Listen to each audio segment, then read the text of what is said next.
नमस्कार दोस्तों, SBI security के मॉर्निंग पॉडकास्ट में आपका हार्दिक स्वागत है। आइए देख लेते हैं कि शुक्रवार के दिन क्या हुआ और आज ऐसी कौन कौन सी कंपनियां हैं जो फोकस में रहने वाली हैं।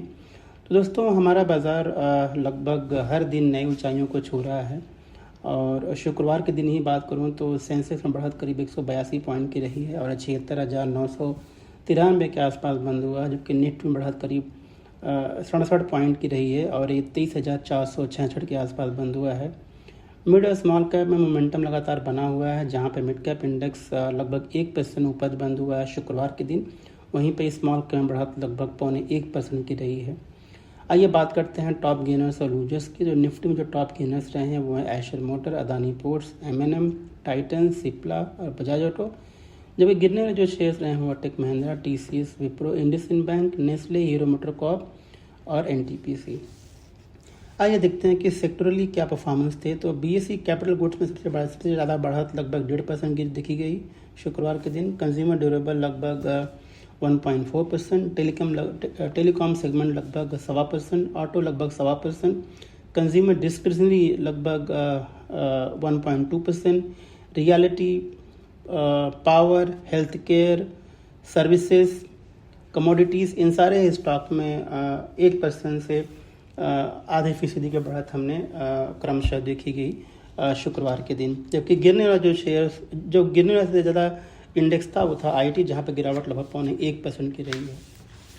अगर मैं बात करूँ टॉप गेनर्स, अगर मैं बात करूँ ऐसे कौन कौन से स्टॉक है जिन्होंने 52 सप्ताह का हाई लो बनाया है, तो 236 ऐसी नई कंपनियाँ हैं जिन्होंने 52 सप्ताह का हाई छुआ है, जैसे ABB, Ashok Leyland, Bikaji foods, Crompton, Finolex cable, ITD cementation, SG enterprises और वोल्टा। जबकि 4 ऐसे नए स्टॉक है जिन्होंने 52 सप्ताह का लो बनाया है। मार्केट ब्रेथ शुक्रवार के दिन काफ़ी बेहतरीन था। 2179 कंपनियां एडवांसेस कैटेगरी में, जबकि 1695 कंपनियां डिक्लाइनिंग कैटेगरी में रजिस्टर हुई हैं। इस बीच एफआईआई और डीआई की दोनों की ही बाइंग रही शुक्रवार के दिन, जहां पे एफआईआई ने 2176 करोड़ रुपए की बाइंग की, वहीं पे डीआई ने करीब 656 करोड़ रुपए की कैश मार्केट में शुक्रवार के दिन बाइंग की है। दोस्तों, आइए बात करते हैं आज के ग्लोबल क्यूज़ की। तो ग्लोबल क्यूज़ काफ़ी सपोर्टिव लग रहा है। कल के सेशन में भी हमने यूएस बाजार को पॉजिटिव क्लोज होते हुए देखा है। नास्डैक लगातार अपने रिकॉर्ड स्तर पर बना हुआ है। इसके पीछे मेन जो कारण है दोस्तों वो है इकोनॉमिक डेटा, जो कि काफ़ी अच्छा आ रहा है और इन्फ्लेशन जो है कूल ऑफ हो रहा है। रिसेंट जो यूएस फेड की बैठक हुई थी उसमें ब्याज दरों में कोई बदलाव नहीं किया गया है और एक रेट कट्स की उम्मीद कर रहे हैं इस साल और 4 अगले साल के लिए। तो ये सब कुछ टेल विंड्स हैं जो कि यूएस मार्केट को सपोर्ट कर रहे हैं। उसके अलावा जॉब मार्केट में काफ़ी कूल ऑफ हो रहा है। वीकली जॉबलेस क्लेम जो डेटा आ रहा है वो मार्केट के अनुमान से ज़्यादा आ रहा है। तो ये कुछ इंडिकेटर हैं जो ये बता रहे हैं कि शायद ब्याज दरों में कटौती हम देख सकते हैं। और कल के ही सेशन में यूएस के तीनों इंडाइसेस आधे % से 1% के बीच जो है ऊपर बंद हुए हैं। तो ये काफ़ी सपोर्टिव है आज के मार्केट के लिए और एशियन मार्केट भी लगातार जो है वो पॉजिटिव जोन में बना हुआ है। तो उम्मीद करते हैं कि आज हम एक पॉजिटिव शुरुआत देख सकते हैं। दोस्तों, अब आइए बात कर लेते हैं ऐसी कौन सी कंपनियां जो आज फोकस में रहेंगी। तो पहले बात करते हैं भारतीय एयरटेल की। तो भारतीय एयरटेल ने कहा है कि स्पेक्ट्रम ऑक्शन 2012 और 15 के बीच में जो उन्होंने डेफर्ड लाइबिलिटीज़ क्रिएट की थी 7,904 करोड़ रुपए, उसको उन्होंने पूरी तरह से रीपे कर दिया है। तो एक न्यूट्रल टू पॉजिटिव डेवलपमेंट है भारतीय एयरटेल के लिए। अदानी एंटरप्राइज ने कहा है कि उन्होंने प्रमोटर का स्टेक जो है बढ़ा करके 73.9 यानी लगभग 74% जो है हो चुका है कंपनी का। तो ये न्यूट्रल है स्टॉक के लिए। जुबिलेंट फार्मावा ने कहा है कि उन्होंने यूएस कंपनी के साथ में एक टाई अप किया। उनका जो यूएस जो कंपनी है वहाँ पे जो उनका डेट है 626 करोड़ रुपए का, वो उसको उन्होंने जो है वो पे कर दिया है। तो ये थोड़ा सा उनके लिए पॉजिटिव हो सकता है कंपनी के लिए। और कंपनी ये भी कह रही है कि आगे चल करके अपना जो यूएस आर्म में है उसमें $50 मिलियन का एडिशनल इन्वेस्टमेंट करने वाली है रेडियो फार्मेसी नेटवर्क एक्सपांशन के लिए। तो ये उनके लिए जो है पॉजिटिव होगा। तो जुबिलेंट फार्मावा के लिए ये मीडियम टू लॉन्ग टर्म में जो है पॉजिटिव है। आरवीएनएल को 160 करोड़ रुपए का ईस्ट कोस्ट रेलवे से ऑर्डर मिला हुआ है, तो ये उनके लिए पॉजिटिव है। और LIC ने कुछ खबरों को डिनाई किया है कि वो जो है हेल्थ इंश्योरेंस बिजनेस में एंटर करने वाले हैं। ऐसा कोई उनका फॉर्मल प्रपोजल नहीं है, तो ये न्यूट्रल डेवलपमेंट है उनके लिए। इंटरग्लोब एविएशन को कुछ कंपनसेशन मिल सकता है इंटरनेशनल एरो इंजन से, जो कि प्रैट एंड बैटनी जो इंजन है इसमें कुछ डिफेक्ट्स हैं, आपको पता होगा कुछ साल पहले। तो इससे उनको इंजन की अवेलेबिलिटी काफ़ी अफेक्ट हुई थी, तो ये उनको एक कंपनसेशन जो है मिल सकता है, तो ये पॉजिटिव हो सकता है इंटरग्लोब के लिए।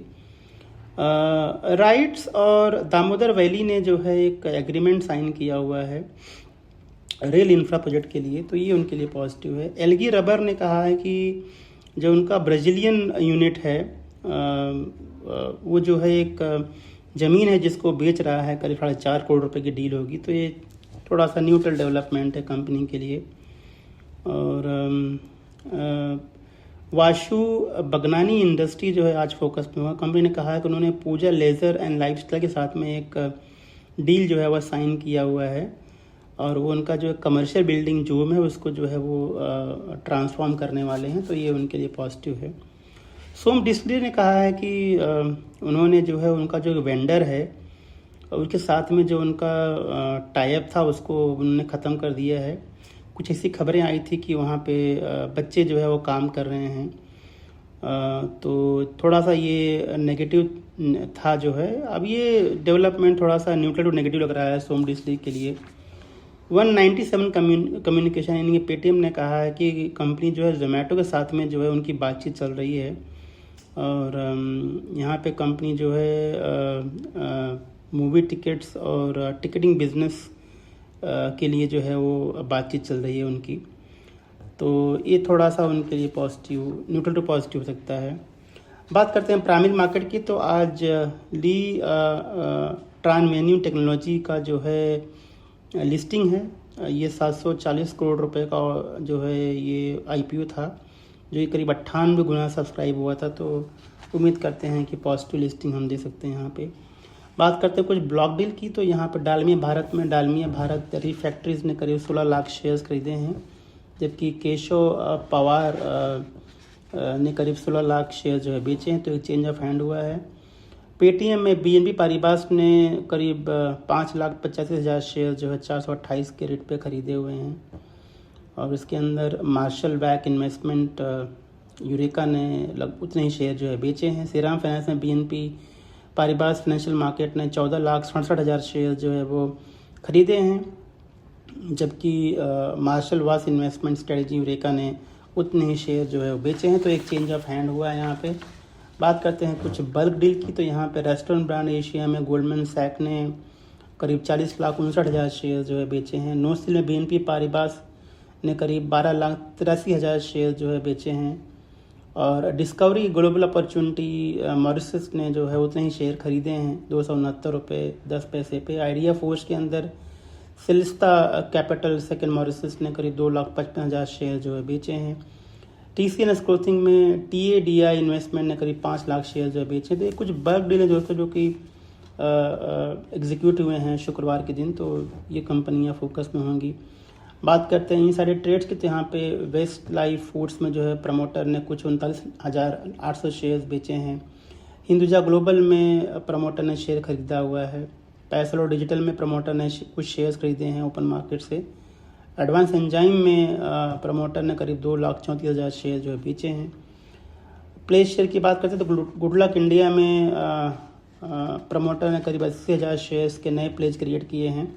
अगर मैं बात करूं आज के कॉर्पोरेट एक्सचेंज की, तो आज HDFC AMC, L&T finance, Tata investment corporation और बैंक ऑफ इंडिया, इन कंपनियों का आज डिविडेंड के लिए जो है एक्स डेट है। तो दोस्तों ये सारी कंपनियां आज फोकस में रहेंगी। तो ये था हमारा आज का मॉर्निंग पॉडकास्ट। हमें सुनने के लिए बहुत बहुत धन्यवाद, और आज के ट्रेड के लिए शुभकामनाएं। Thank you. Investment in securities market are subject to market risks. Read all the related documents carefully before investing.